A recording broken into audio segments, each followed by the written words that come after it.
Hello everyone, this is MD Nuruddin Islam and welcome back to Tech Bangla Academy Pro.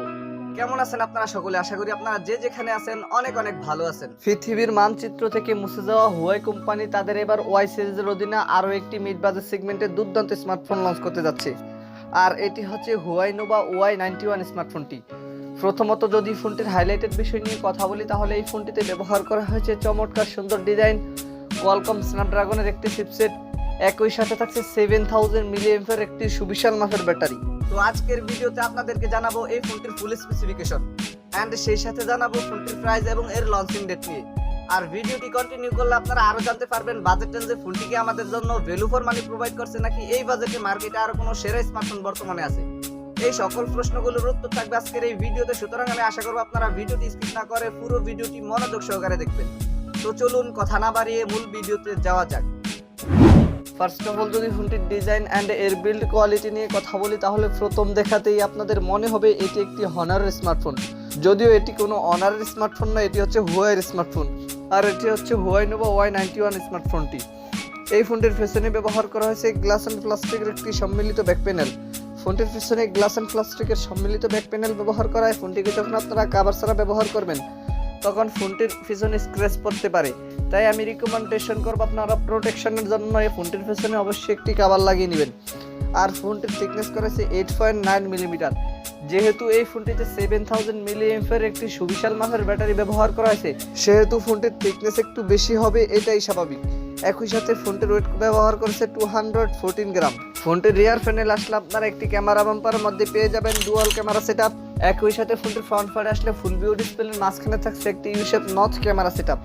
যদিও বর্তমান মার্কেটে দাঁড়িয়ে আমরা এইরকম বাজার সেগমেন্টের একটি স্মার্টফোন থেকে কখনো নচ ক্যামেরা আশা করতে পারি না, তাই এই ফোনটিতে অন্ততপক্ষে একটি পাঞ্চল কাটআউট ব্যবহার করা অতি জরুরি ছিল।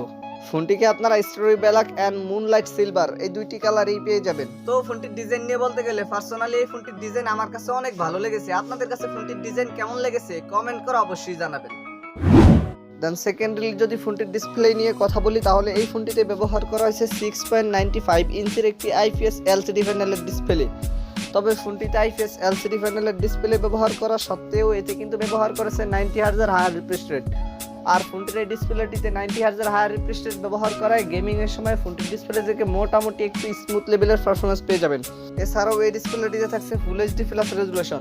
তবে ফোনটির এই ডিসপ্লেটিতে ফুল এইচডি প্লাস রেজুলেশন ব্যবহার করায় ফোনটির ডিসপ্লে দিয়ে যখন আপনারা কোনো কন্টিনিউয়াসিং করবেন সেক্ষেত্রে ফোনটির ডিসপ্লে থেকে কোনো ধরনের রেজুলেশন ঘাটতি ফেস করতে হবে না। পিপিআই হিসেবে এই ডিসপ্লেটিতে ব্যবহার করেছে 376 পিপিআই ডেনসিটি। তবে এই ফোনটিতে অন্ততপক্ষে এরকম বাজেট সেগমেন্টে একটি অ্যামোলেড প্যানেল ব্যবহার করা অতি জরুরি ছিল। তো ফোনটির ডিসপ্লে নিয়ে আমার আর কোনো কথা বলার নেই। আপনাদের যদি ফোনটির ডিসপ্লে নিয়ে কোনো কথা বলার অথবা জানার থাকে তাহলে কমেন্ট বক্সে লিখতে পারেন। ফোনটির ক্যামেরা সেকশন নিয়ে কথা বলতে গেলে আমি কিন্তু ভিডিওর শুরুতেই বলে দিয়েছি এই ফোনটির রিয়ার প্যানেলে ব্যবহার করছে ডুয়াল ক্যামেরা সেটআপ, যার মেইন সেন্সরটি 50 মেগাপিক্সেলের। সেকেন্ডারিতে থাকছে 2 মেগাপিক্সেলের একটি ডেপথ সেন্সর ক্যামেরা। তবে ফোনটির রিয়ার ক্যামেরা সেকশনে কোনো ধরনের আলট্রা সেন্সর ব্যবহার করা হয়নি। ফোনটির রিয়ার ক্যামেরা সেকশনের 50 মেগাপিক্সেলের লেন্সটি দেখে আমি যতটাই খুশি হয়েছি এর চেয়েও বেশি আপসেট হয়েছি এটি দেখে যে ফোনটির রিয়ার প্যানেলে কোনো ধরনের আলট্রা সেন্সর ব্যবহার করা হয়নি। তবে বাজার সেগমেন্টে এই ফোনটিতে অন্ততপক্ষে 2 মেগাপিক্সেল অথবা 8 মেগাপিক্সেলের একটি আলট্রা সেন্সর ব্যবহার করা অতি জরুরি ছিল। ফোনটির রিয়ার ক্যামেরা দিয়ে আপনারা সর্বোচ্চ ভিডিও শুট করতে পারছেন ফুল এইচডি প্লাস রেজুলেশন অর্থাৎ 1080p 30fps রেজুলেশনে। আর সেলফিতে আসলে সেলফি ক্যামেরা হিসেবে এই ফোনটিতে ব্যবহার করেছে 8 মেগাপিক্সেলের একটি ইউশেপ নচ ক্যামেরা সেটআপ, যে সেন্সরটি দিয়ে আপনারা সর্বোচ্চ ভিডিও শুট করতে পারছেন 1080p 30fps রেজুলেশনে। ফোনটির পারফরম্যান্স নিয়ে কথা বলতে গেলে এই ফোনটিতে রান করবে EMUI 13। আর চিপসেট হিসেবে এই ফোনটিতে ব্যবহার করেছে কোয়ালকম স্ন্যাপড্রাগন 680, যেটি 6 ন্যানোমিটার আর্কিটেকচারে বিল্ড করা একটি অক্টাকোর প্রসেসর। বরাবরের মতো আপনারা সকলেই জানেন এই চিপসেটটি কিন্তু অতটাও পাওয়ারফুল কিংবা গেমিং চিপসেট নয়, তাই ফোনটিতে এই চিপসেটটি ব্যবহার করার ফলে ফোনটি থেকে আপনারা আশানুরূপ বাজার সেগমেন্টে ভালো মানের কোনো গেমিং পারফরম্যান্স পাবেন না। তবে যেহেতু এটি একটি 6 ন্যানোমিটার চিপসেট সেই হিসেবে ফোনটি থেকে কিন্তু মোটামুটি ভালো মানের একটি ব্যাটারি ব্যাকআপ পেয়ে যাবেন। তবে আমার মনে হয় এই ফোনটিতে এরকম বাজেট সেগমেন্টে কোয়ালকম স্ন্যাপড্রাগন 778 অথবা কোয়ালকম স্ন্যাপড্রাগন 695 এই দুইটি প্রসেসরের মধ্যে যে কোনো একটি প্রসেসর ব্যবহার করা অতি জরুরি ছিল। আর জিপিইউ হিসেবে এই ফোনটিতে রান করবে Adreno 610।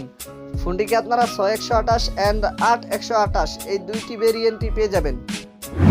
ফোনটির ব্যাটারি অ্যান্ড এর চার্জার নিয়ে কথা বলতে গেলে এই ফোনটিতে ব্যবহার করা হয়েছে 7000 মিলিঅ্যাম্পের একটি লিথিয়াম পলিমার ব্যাটারি। আর এই ব্যাটারিটিকে চার্জ করার জন্য এর বক্সের সাথে পেয়ে যাচ্ছেন 22.5 ওয়াটের একটি ফাস্ট চার্জার। যদিও এই চার্জারটি এইরকম সুবিশাল মাপের ব্যাটারির জন্য উপযুক্ত নয়, আমার মনে হয় এই ফোনটিতে অন্তত 60 ওয়াটের মতো একটি চার্জার ব্যবহার করা অতীব জরুরি ছিল।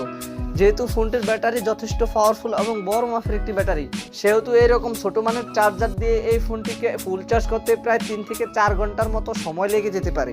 এছাড়া সিকিউরিটি হিসেবে এই ফোনটিতে থাকছে সাইড মাউন্টেড ফিঙ্গারপ্রিন্ট, আর ফিচার হিসেবে এই ফোনটিতে USB type C port, audio jack, bluetooth সহকারে প্রায় সকল ধরনের ফিচারই থাকছে।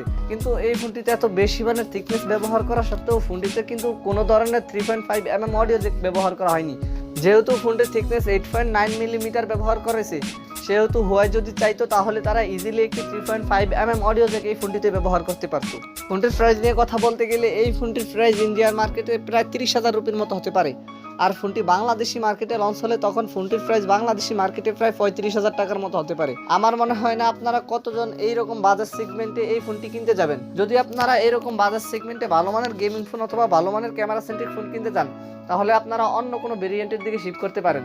যেহেতু হুয়াওয়ের এই ফোনটি আমাদেরকে বাজার সেগমেন্টে ভ্যালু ফর মানি প্রোভাইড করতে পারেনি, তাই এই ফোনটি আপনাদের না কিনেই ভালো হবে। তবে ফোনটি আমাদের জন্য পারফেক্ট ফুল হতো যদি এই ফোনটির বাজেট 20,000 টাকার মধ্যে হতো। তো এই ছিল আমাদের আজকের ভিডিও। আশা করি আপনাদেরকে এই ফোনটি সম্পর্কে মোটামুটি একটি ভালো ধারণা দিতে পেরেছি। এরপরও যদি আপনাদের কোনো সমস্যা থেকে থাকে তাহলে কমেন্ট বক্সে জানাতে পারেন, আমি চেষ্টা করবো আপনাদের কমেন্টে রিপ্লাই দেওয়ার জন্য। আর যদি মনে হয় ভিডিওটি থেকে একটু উপকৃত হয়েছেন তাহলে ভিডিওটিতে একটি লাইক দিয়ে দিবেন, ভিডিওটি বন্ধুদের মাঝে শেয়ার করে দিবেন। Anyway, thank you so much for watching this video. দেখা হচ্ছে খুব শীঘ্রই নতুন কোনো ভিডিওতে নতুন কিছু নিয়ে। টিল দেন টেক কেয়ার, আসসালামু আলাইকুম।